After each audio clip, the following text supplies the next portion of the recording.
Hello guys, સ્વાગત છે તમારું ગુજરાતી કુકિંગ વિથ કવિતાની સરોજમાં. આજે આપણે બનાવીશું રસમલાઈ, જે એક બંગાળની લોકપ્રિય મીઠાઈ છે, જેમાં મુલાયમ અને સ્પંજી પનીરની ટિક્કી હોય છે. કેસરના સ્વાદવાળા મજાદાર દૂધની રબડી હોય છે. આ રેસીપીની મદદથી તમે જાતે ઘરે રસમલાઈ બનાવી શકો છો. ચાલો બનાવીએ રસમલાઈ. તો રસમલાઈ બનાવવા માટે આપણે જોઈશે 1 લીટર દૂધ, સફેદ સિરકા અથવા 2 ચમચી લીંબુનો રસ, પાણી 2 ચમચી, ઠંડુ પાણી 1 થી 1.5 ગ્લાસ, કોર્નફ્લોર એટલે કે મકાઈનો લોટ 1 ચમચી, કેસર, કાપેલા કાજુ બદામ 7 થી 8 નંગ, ખાંડ 5 ચમચી, કેસર ફૂડ કલર, ખાંડ 1 કપ એટલે કે 250 ગ્રામ જેટલું, પાણી 5 કપ. એક તપેલીમાં 500 ગ્રામ દૂધ નાખીને ઉકાળીશું. એક વાટકીમાં અડધી વાટકી પાણી લઈને એમાં લીંબુનો રસ મિલાવીશું. દૂધ ઉકળી ગયું છે, ગેસ બંધ કરી દઈશું. પાણીમાં લીંબુ મિલાવેલું નાખી દઈશું. થોડું થોડું કરીને નાખીશું. જ્યાં સુધી દૂધમાંથી પાણી અને પનીર અલગ થઈ જાય ત્યાં સુધી હલાવીશું.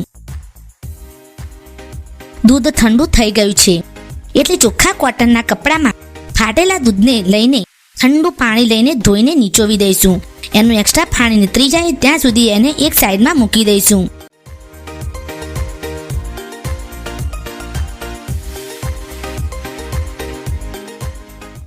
હવે ચોખ્ખી તપેલીમાં બીજું 500 ગ્રામ દૂધ લઈશું.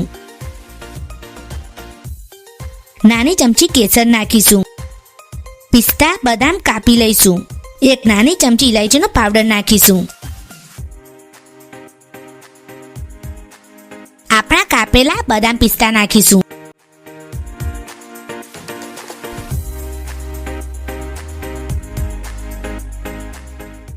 પાંચ ચમચી ખાંડ નાખીશું. નાની ચમચી કેસર ફૂડ કલર નાખીશું. હલાવી દઈશું. કેટલી મસ્ત રબડી લાગે છે દોસ્તો. પનીરમાંથી એક્સ્ટ્રા પાણી નીચોવાઈ ગયું છે. એને હાથોથી આ રીતે મસળી લઈશું. પનીરમાં 2 ચમચી કોર્નફ્લોર એટલે કે મકાઈનો લોટ નાખીશું. એને મિક્સ કરી લઈશું.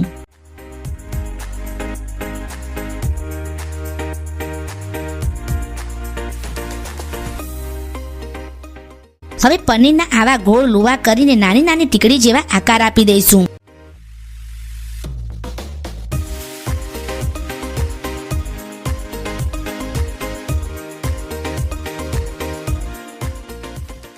એક કઢાઈમાં 5 કપ પાણી લીધું છે. એમાં 1 કપ ખાંડ નાખીશું. પાણી ઉકળી જાય એટલે એમાં પનીરની ટીકડીઓ નાખીને ઉકાળીશું, જ્યાં સુધી પનીરની ટીકડીઓ ઉપર તરીને આવી ના જાય.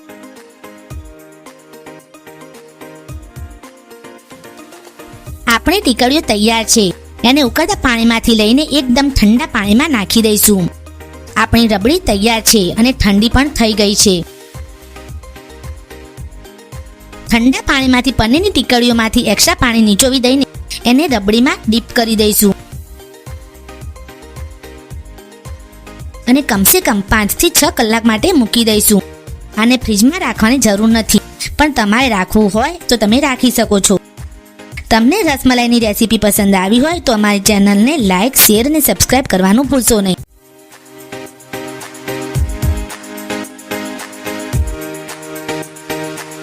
ધન્યવાદ.